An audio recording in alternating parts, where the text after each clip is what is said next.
I want to share a few things with you. Starting next week, we're going to be doing a new series on the armor of God. So we're going to be spending 6 weeks talking about the armor of God. And then it's going to lead us into February. For those of you who don't know, Julia, myself, Lila, and Tessa, we wouldn't leave the kids, though that would be nice for 6 weeks. We're going to America for 6 weeks. As you guys know, we're missionaries.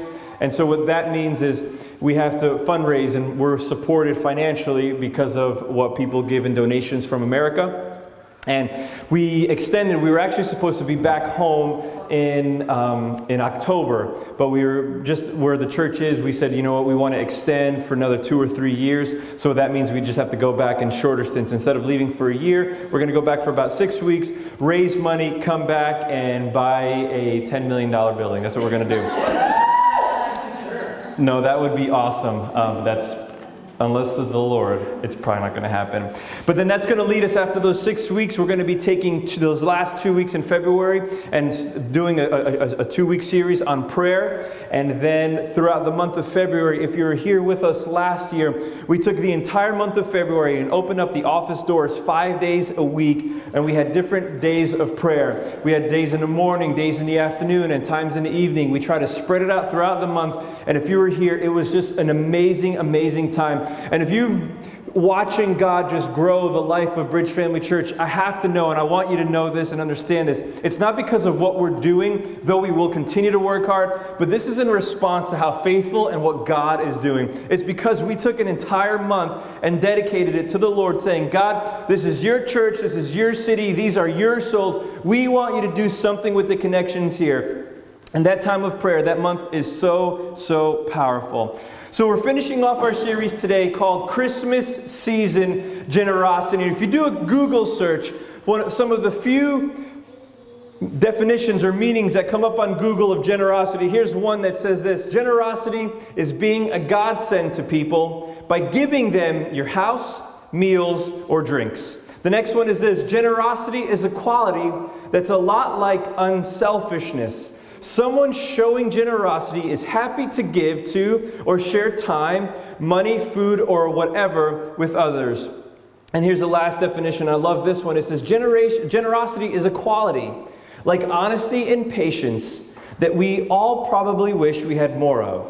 When you show generosity, you might give away things or money or put others before yourself. But generosity is about more than cash and stuff.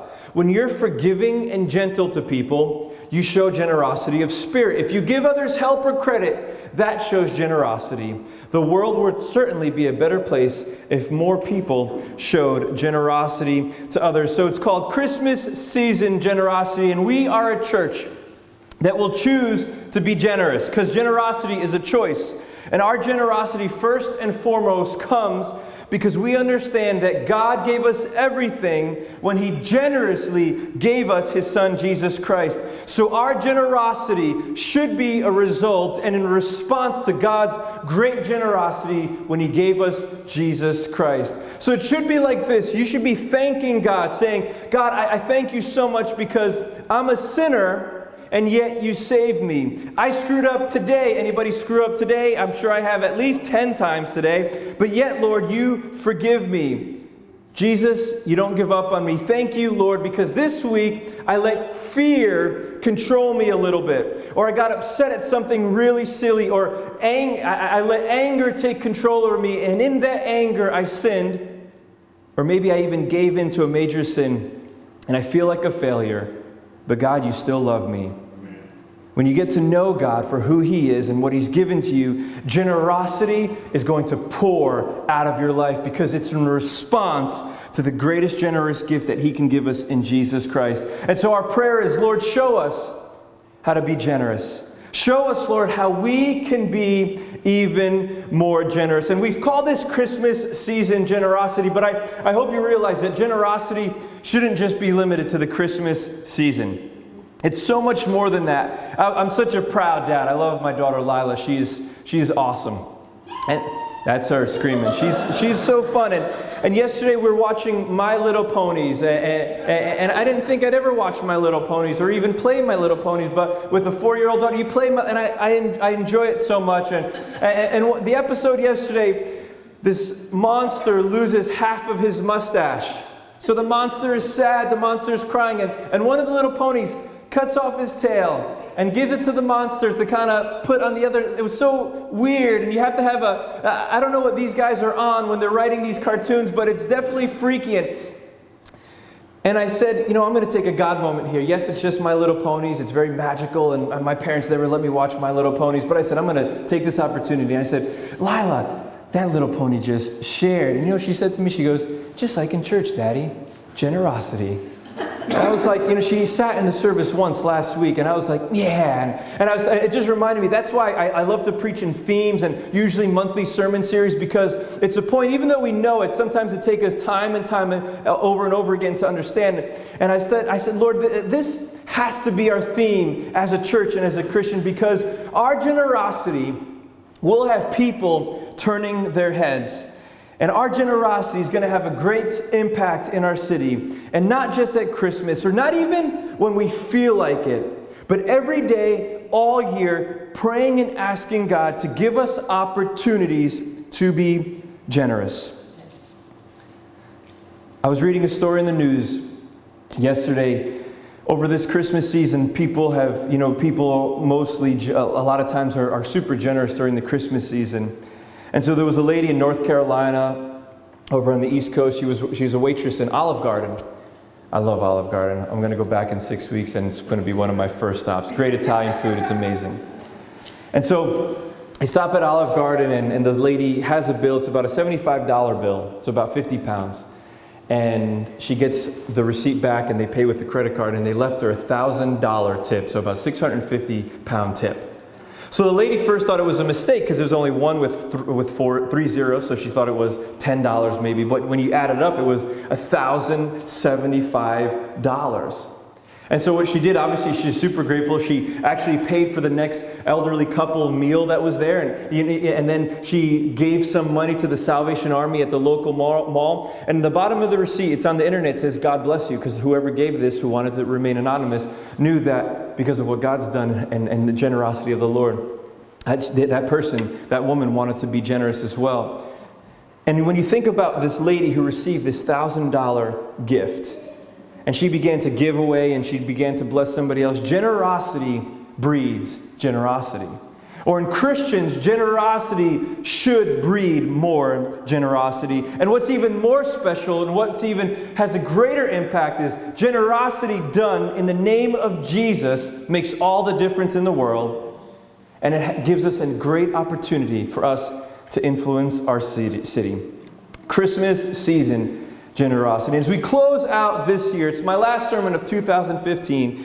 I want us to head into 2016 with generosity in our hearts. It's actually part of our DNA. All over the tables we have DNA points, and it's a part of one, and this is where it fits into the core of Bridge Family Church. The DNA point is actions speak louder than words, because generosity is putting our faith into action. And this is what it says. It's time for Christians to walk the talk. We don't expect perfection, but we are a church that puts our faith in action. We put others before ourselves. We give generously. Can everyone say generously? Generously. And we love deeply, whether it's getting involved in a city outreach or choosing to give to the church financially. We are a church who serves and who acts. And I want us to focus on 3 areas where we can all be a little bit more generous in 2016. 3 areas. Number 1 is this. I want us to focus on being a little bit more generous with our care. Within our care. I spelled that wrong, but with our care. Be generous with our care. I want to read a few verses because the Bible talks about us taking care of other people. And if you've been saved, I want you to know and understand that you've been cared for and God cares about you. And again, if we're Christians, we respond. Our generosity comes out of a response of what God's done for us. So we should be generous with our care. Galatians 6:10 says this. So then, while we have opportunity. Maybe you don't understand what that means, so let me explain it to you. The Bible's saying, in other words, while you are still alive here on earth, while you still have breath. I hope everybody is breathing. I know sometimes people fall asleep during my sermons, but I know that you're still breathing because I can see your chest going in and out. It's saying, while there's an opportunity, while you still can, do good, let us do good to all people. So while you have breath, while there's this chance, let us do good to all people. And then I love this, and especially those who are of the household of the faith. So the Bible's saying, listen, while you have an opportunity, so everybody in this room, if you're here today, and if you believe in Jesus, you have an opportunity to do good for other people. And then it says in this verse, especially those who are of the household of the faith. So your local church, the Christian body as a whole, the Bible's saying, listen, as long as you're alive, if you know Jesus, you should be taking care of other Christians.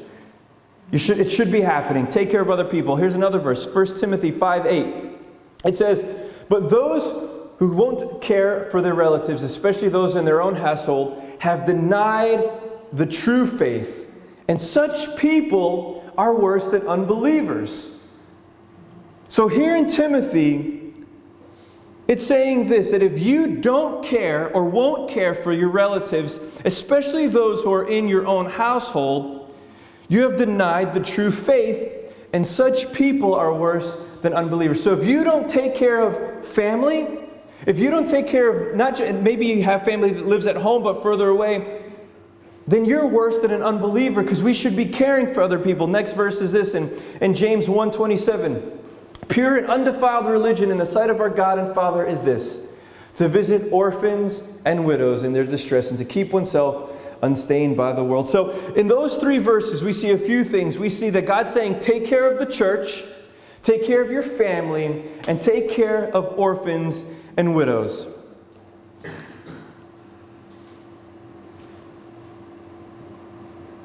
How many of you don't have to raise your hand, have ever been the recipient of someone else's generosity, generous care? Have you ever been a recipient of that care? Right? Some people. Something, some way, somebody showed you kindness, they gave you something, they gave you a ride someplace, and I don't know about you, but when somebody does something for me, it feels good. When somebody takes care of me, it feels good. We had the team from the office and then friends from Glasgow come over the other day. Graham helped us out as well, and we unloaded our car, we loaded up the moving vans, and we moved stuff, and we were unloaded in our new flat in about 3 hours. We couldn't have done it without people's help. And I remember when people left, and yes, it was a big mess to take care of, but I remember thinking, thank you, Jesus, for people taking care of us. Because we couldn't do it without other people. But then let me ask you this question. When have you ever been a giver of care? When was the last time that you can remember taking care of somebody? Maybe you've received a text message from somebody here looking after you saying, how's it going? Maybe you've been able on the receiving end of Julie's delicious soup when you had a bad cold or something. And last week, Graham and Jackie were so generous. And at the time, those people who were engaged, they invited everybody to Cosmos. And that's amazing. And many of us have been on the receiving end of someone else's generosity, but so many times we're not on the giving end of generosity to somebody else. Well, I want us in 2016 to forget about just receiving, but say, God, I want to give generously this year. And it's not about the size or the amount of the gift. Because if you looked at the menu of Cosmo, you know how much your Graham and Jackie spent. Because some people probably counted all the names and all the numbers. And man, it's a lot of money. Don't worry, next year they're taking us to the steakhouse across the street. It's like triple the price. Yeah. I'm just kidding. You're thinking, I can never do anything like that. It doesn't matter the size or the amount. It's not about the flamboyancy of your gift, but it's the heart behind it and the thought that counts. I loved it last week after the choir concert. Loretta had this little bag. You know, she loves to go to the great charity shops, great good deals, and she walked around and she gave all the little kids that were there, part of the crowd, little crackers last week. And those kids, you know, you come back and you're like, man, that's awesome for a little kid to get a cracker. They come to this concert, they're like, this is great, I can't wait. You see, it doesn't matter how big it is. It's about thinking about others and taking care of others. I loved it a few months back when Dorcas was, I didn't love that she was sick, but I love the fact that her family still sends us letters and text messages. How it's so great that Bridge Family Church was there during her last months. And I remember seeing the university students. I would have never had a ministry, university students, go sit at her bedside and just be there with her. So many times it's easy to receive generosity, but it's a little bit harder to give it. And I want you to know you can't take care, and nobody can take care of everyone. I can tell you, I will not be able to take everyone at Bridge Family Church. We're expecting Bridge Family Church to continue to grow and grow. And listen, the team, the office staff, we cannot take care of everybody. And the Bible doesn't say that it's just limited to the people who work at the office who take care of each other. It's got to happen within the body of the church. It has to happen within the body of the church. Why? Because there's going to come a point in time when Darcy's going to leave, and Mike and Tina is going to leave, and Margot's going to leave, and I'm going to be gone. And you know what? If the care and the generosity of people looking after each other is just based on the office staff, then the church is going to fall apart. It's never going to sustain itself. But if the church has a DNA that's taking care of each other from within, it's going to go stronger and stronger. When somebody from the office leaves, well, not that we won't miss them, we will, but it's like, hey, who cares, because the church keeps taking care. When I'm gone for 6 weeks, like, hey, pastor who, we don't know that guy, it's just like, let's have fun, because why? Because the church is taking care of each other. But there's going to be people that those that God prompts you to, or maybe it's a person that comes to your mind right now, or family walks into this room, there's something inside of your heart. Can I tell you, last week, it was a crazy week, and I just didn't do what God had told me to do. It was literally the day before we were moving. I had an appointment, we were getting ready to pack, and I remember God just saying, just do this, just do this. And I didn't do it, and I hate that sometimes when I fail, and we don't do what we're supposed to do, but there's going to be those points in our lives, and not everybody, but specific people that God wants us to take care of. I want you to send them a quick text, or a phone call, a Facebook message, and say, listen, I'm thinking about you this week, and I care for you. What can I do for you? Because if we all do that, then everyone's needs are being taken care of and everyone's needs are met. My prayer is that in 2016, I would see more salvations, that we would see more people get plugged into Bridge Family Church. But if we can't take care of the ones that He's already sent us, then I believe with all my heart, then we don't deserve God to send us more. It's true. Why would He send us more people that can't be taken care of? We've got to all learn to take care of each other. And some of us in this church do that so well, and I'm so proud. And some of us haven't even thought about it, and I'm not trying to put anybody down or make anybody feel guilty, but I just want you to think, this year I just need to do more of that. Because Sundays, it's not just about filling this place with more people and seats. It's about being a place where disciples are made, where God's glorified, and we generously take care of each other. Because if you understand how much God cares for you and how much He takes care of you, it's easy to give generously because you're like, God, you've given me everything. You take such good care of me. If you've been to our flat, if not, you'll have a chance to come to our flat. I walk around. It's been 9 days and I'm in awe that God takes care of me. I'm in awe that God takes care of me. And you know what? We'll love to have people over.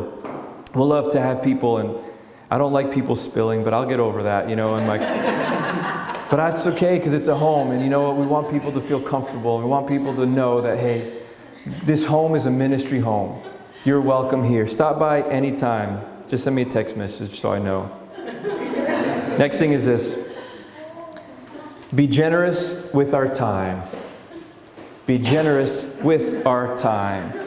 A couple verses here I want to share with you. Philippians 2:4 says this, do not merely look out for your own personal interests, but also for the interests of others. You hear what God's saying in this passage? He says, listen, don't just think about what you're doing, but I want you to think about what other people are doing. I want you to care about what other people care about. I want you to think about other people more than I want you to think about yourself. And it doesn't matter how busy you are, Dave, in the middle of your day, and I know your wife needs you home. It doesn't matter. When God prompts you to do something, you generously give your time and think about what other people need. Romans 12:11 says this, never be lazy. That's not saying you can't watch television. It's not saying that you can't relax and go to the movies and enjoy some time of relaxation. Absolutely not. But what it is saying is, listen, when it comes time to work, you work hard and you serve the Lord enthusiastically. You serve the Lord enthusiastically. Next one is this, Romans 12:13. When God's people are in need, be ready to help them. Can you repeat that? Say, be ready to help them. And always be eager to practice hospitality. Be ready, it says, prepared. And listen, if life is such a rush, which sometimes I am, if life is you're just trying to get to the place you need to get to, well, you're going to do what you can. It's almost going to be like organized, taking care of people. Nothing wrong with that. But if you are always in a rush, then you're going to have those very limited times of being able to spontaneously listen to the Holy Spirit and do an act of kindness. Why? Because you're just going to be going from place to place, from moment to moment. And you can't even take time to listen to what God's saying because your life's so busy. Sometimes we've got to relax and say, God, listen, what do you want to speak to me today? Because I'm on a mission, I have a purpose, but I know there's people that need my time today, Lord. And I want to generously give my time this year. If you think about a great Bible parable, the Good Samaritan, found in Luke chapter 10. This man gave up his money. This man gave up his resources. But I think one of the big things that he also gave up his time. People walked by this man who was hurt, and the Good Samaritan stops by. Listen, he had his own plans that day. He had his own journey that day, but it says that he stopped and he took care of this guy. He began to take care of his wounds, and you know what that is? That takes time. He didn't just ride past on his donkey and throw the medicine and the ace bandage, whatever, and say, here's some plasters, go for it. He stopped and he took his time. But then it says that he took this man, put him on his donkey, and then he walked him to the inn. Again, he sacrificed his own interest, that he gave up his own time for the interest and the time for other people. And then he says, listen, whatever this guy owes you, I'll be back. And I just saw this when I was reading this, is that he actually spends the night there.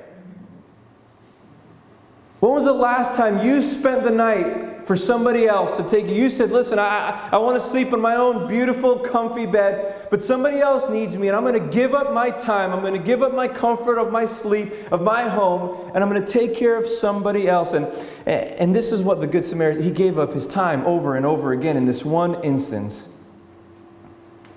He took time. In your busy life, or maybe some of us aren't so busy, how do you take time? Do you take the time to stop and look around you and say, who needs my help today? Or sometimes you just get on the road, you put your headphones in, you get your book, you get your iPhone on, you just get on the bus, and that's it. It's just you and what you're doing and nobody else. He stopped and he gave up his time generously. Some people say that time is one of the biggest commodities that we have. Because if you give away money, well, you can earn more money. If you give away jobs or valuables or things, you can get more things. But one thing you can't get back is your time. And that's why people say it's so valuable. But when you give generously of your time to help others, it's never a waste. It's never a waste. And God sees it all. I'm so proud of Bridge Family Church because time and time again, over and over and over again, the people here at Bridge Family Church sacrificially give up their time. Sacrificially give up their time. We started Messy Church back in June, I think, May, June, something like that. And almost every time we have Messy Church, you know how proud I am to see 10 or 15 people show up on a Saturday morning to help volunteer? And when we first started, man, some weeks we'd have 10, some weeks it'd be like 3. And you were like, oh gosh. And everyone would come in and get ready to dance with the big green shirts on and be like, yes, I'm ready to go. And now it was great back then, but now that we have more kids, it's still great. Why? Because when we give up our time to see children learn about Jesus, connect with God, that's so important. I'm so proud of our church. We gave up time so much this past month for making stuff at Thanksgiving, for helping out with pictures with Santa Claus, for assisting setting up the choir and candlelight service and picture everything that we've done this month. People gave up their time. And I'm so excited. But I want to ask you, again, pray about this. Would God be asking you to give up more time on a Friday morning Maybe 8:15 to just come and set up. You can't do a lot, but if you're there at 8:15 to help us set up, then you have to go or show up at 12 to help us tear down. That would be a huge, massive help. Because this is a great opportunity that we have to build relationships and connections with our community. Many visitors have come because of that, and it would be a shame if we had to close it down because we had not enough people, but I believe with all my heart that God's going to provide at just the right time. Or if I want you to think about once or maybe twice a month, if you can come out early, help us go down and pick up the stuff from storage and come and help set this place up, because that would be a massive help, and you're giving your time so that people can hear the gospel. If you're willing to go and help Graham and Jackie for about 18 months, they've been taking the storage every week that they're here, down to the storage all by themselves and loading that place up. And that's been a huge relief because we used to do that. We used to set up, and listen, if you're able to come early or stay late, we would love for you to do that. And some of us are limited in our time, so you can't give a lot, but you can do a little. Just be ready to give of your time this year. Last thing is this, is generous with our words, with our encouragement. Generous with our encouragement. You ever be around encouraging people just like that? If you ever seen the Lego movie, like the first 5 minutes is like, this guy's nothing's ever happened. He's like, yeah, everything is awesome. You know, it's like all perfect. And you're around those people and you're like, man, sometimes you want to slap them. But when you're having a bad day, you're like, yeah, it's like, they're just like, it doesn't matter. God's good. You know, like, oh, God's awesome. God's faithful. But we got to be generous with our words of encouragement. 1 Thessalonians 5:11 says this, therefore encourage one another and build up one another, just as you also are doing. So he's saying, listen, build each other up. Amen. Build each other up. You know, very few times does it happen, but, you know, like once in a while somebody will say something about a design or something that we've done, and it kind of doesn't bother me for too long, but I'm like, you know what, somebody says something, but we've produced 3 years worth of material, very few we ever get a thank you. But you spell something wrong once, and people do it. It hasn't happened a lot, but maybe twice in 3 years. And you're just like, something's wrong with people. You know what? Like, listen, I get it. You know, I'm critical more than anybody else on what we produce. And you just want to, we just need to encourage each other. You know, we heard this a few months back. A few weeks back, where Benny Perez down in Manchester, he was talking about some people are like the pride police. You know, it's like they're like, oh, you know, we don't say encouraging things because we don't want the pastor or the team or people to ever get too prideful. You know, it's like, you know, instead of like, you know, I thank Ian and Darcy so often about their worship because they do an amazing job. Give it up for those guys. They do a great job leading us in worship. We're not the pride police of saying, hey, let's not build somebody up. The Bible actually says, listen, you take that time to build somebody up in the work and the effort that people have been doing. There's an elderly man who was on his deathbed. He was super sick and he was just moments away from going, maybe hours, maybe days if he was lucky. But then his wife was down in the kitchen and he started to smell the aroma of these beautifully baked, his favorite chocolate chip cookies. And so these cookies and the smell began to get him out of his bed, and he was in pain, but he made his way down to the stairs, and the smell was luring him in. He was getting closer and closer, and then he gets into the kitchen, and there his wife has spread out dozens and dozens of perfectly baked chocolate chip cookies, and he goes in to reach one, and all of a sudden he feels a slap on his hand. He says, don't you touch those are for your funeral. You know, sometimes we wait until it's too late to tell somebody how much we appreciate them. Could you imagine? Like, this guy's like so excited, and it's like, yeah, you can't have one of those. It's going to be for people later on. You know, like, don't wait till it's too late to tell somebody they've done a great job. Listen, I don't know how long Julie and I will be the pastors of Bridge Family Church, but I can tell you this. Whoever comes in after me, and it's not just for me, but this is for the legacy of the senior pastor, always give praise and thanks to the people who sits behind you. Because now that I'm sitting in this chair behind, I've been in church, I've served in a church, I worked with teens, I worked with young adults, but this is something I've never had to do anything like this before, and it's pretty crazy, and it's a lot easier to sit there, I'll tell you 100%, I've done everything, than to be the role of the senior pastor. And again, thank God it doesn't happen a lot at Bridge Family Church. But people need encouragement. We had this prophecy over once, and it's so true. The guy said, I don't know if it's nice, but it's so true. And you'll hear why, because they're like, oh, you're like a camel. And you're like, thanks, I guess. Somebody said you're like a camel. And the prophecy was that, you don't need a lot of encouragement. And it's true, because I really don't. Honestly, my 100% of my heart's, because you can just go, and Julie and I thinking, man, because we were here for a year, nobody was here to say thanks, good job, or anything. And we can go for quite a while before somebody has to say, because I don't need that. I longed for people's approval for so many years of my life that I know right now that I only need God's approval. So I don't need it. So that's why I say this in response to whoever is behind the pulpit. Whoever serves, Mike and Tina, Margot and Darcy, people in this church, Graham and Steve and Molly, anybody who serves working with Kids Church, all these different areas, Ian and Darcy, people here giving thanks and words of encouragement to people over and over and over and over again. Because when we pour out words of encouragement, when we generously give words of encouragement, it does something to somebody's spirit. Because somebody might be down, but that word will change them. Somebody might feel like they're out, but that word will change them. Words of encouragement are so important. And in 2016, I want you to find ways to be encouraging to people in your life. You've got to do it.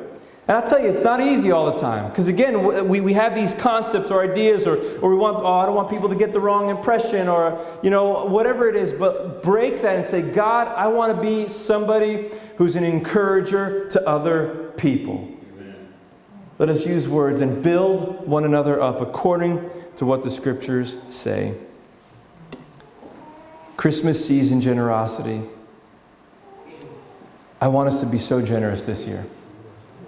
In our care, in our time, in our words of encouragement. Let's do it. And it's easy. It's like three things that it's like, man, we can make this happen. And if as Christians we live this out, we will see the world change for Jesus. We will impact people for Jesus. We don't do this because of us. We do this in response to His great love for us.